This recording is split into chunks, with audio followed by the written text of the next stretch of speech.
And I cry, oh God, where are the voices? Where are the people that cry out against it? Where are the praying people? And I say, God, whatever it takes, whatever it takes, keep me on my knees, my knees, my knees, my knees, my knees, my knees, my knees.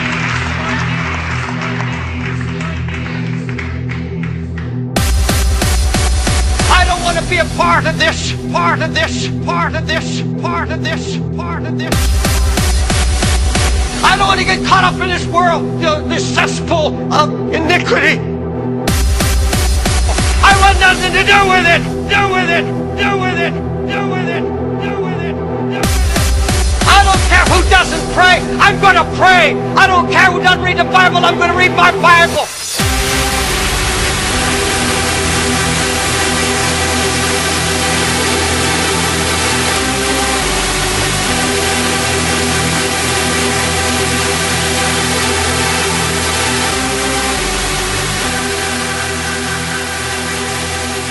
Character, your real anointing, your real personality will still come out. In biblical tradition, you will note that salt is deemed as priceless, that you really cannot put a monetary value on it because it is in fact used in biblical record as a form of currency. That's interesting because when we encounter Jesus in the New Testament, he says that we are the salt of the earth. The salt of the earth. When there's nowhere left to run with me, let the moment be a century. When it's all that you've become, set it free. Let this moment be a sanctuary.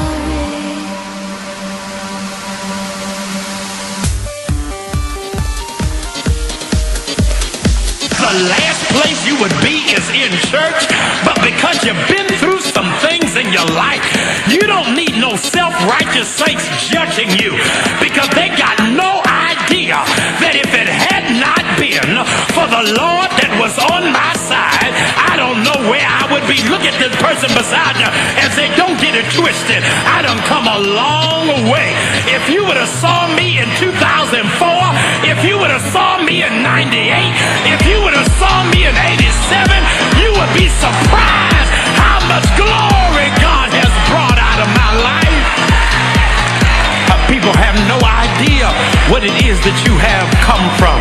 And that's what it is that we find in the circumference of our text in 1 Kings. You'll notice that in verse number 1, it says, and there was a man of God. Why is that important? It's important because the writer of Kings does not tell us his name.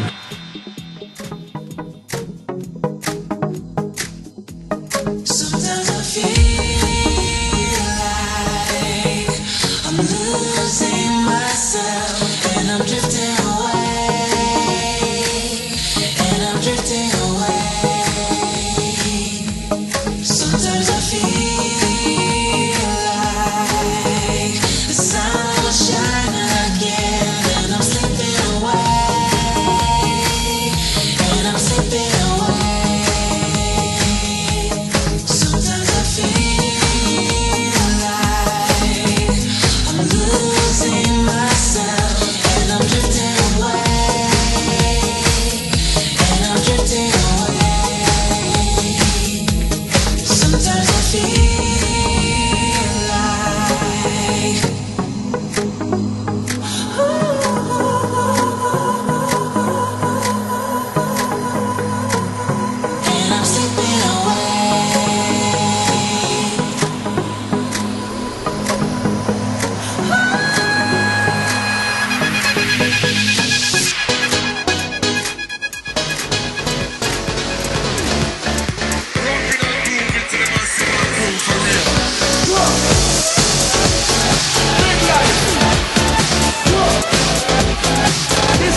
around without the cross.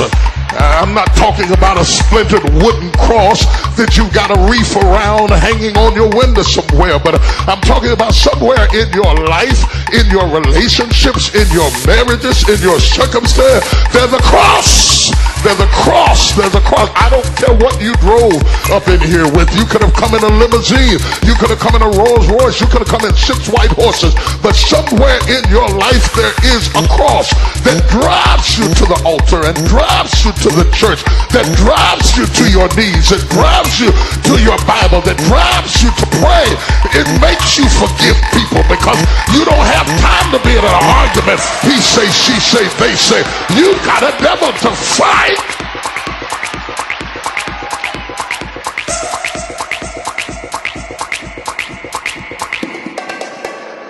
And when Jesus started talking about this cross stuff, it caused pandemonium even amongst his board, amongst his boys, amongst his presbyters. It was quite controversial. Peter tried to stop it from happening, cut a man's ear off, trying to stop Jesus from going to the cross, at which point Jesus called Peter a devil for his devotion to something that did not align with his destiny. If you got a friend who's devoted to something beneath your destiny, they are a devil. If it doesn't line up with your eternal purpose, even though they befriend you, you got to renounce them as a devil. You got to understand you're not my friend if you're not helping me into my destiny. It's my destiny and my purpose. Oh, y'all don't hear what I'm saying too. You can grin up in my face all you want to, but if you don't line up with what God has said in my life,